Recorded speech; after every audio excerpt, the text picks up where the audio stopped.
In this video clip or series of video clips, I'm going to look at pivot tables. And a pivot table you use when you want to summarize a large amount of data into a table or a chart.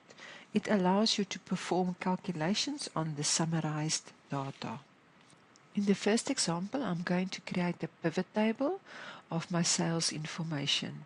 So we are going to start by selecting the information that you want to position or put in the pivot table.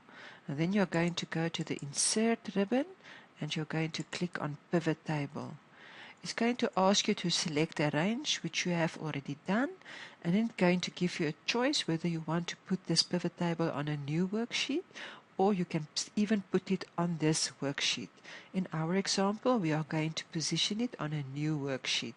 When I click on OK, we have to go and enter the information or select the information that will go into the different sections of the pivot table. And we find it here at our right hand side, and it's called the pivot table fields.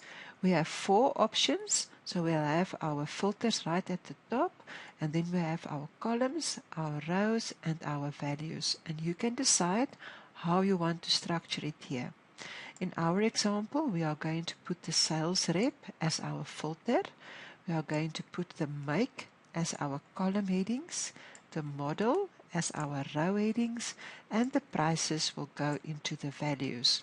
You will see at each one of these there are drop down arrows, so I can go and make selections and changes here if I click on this.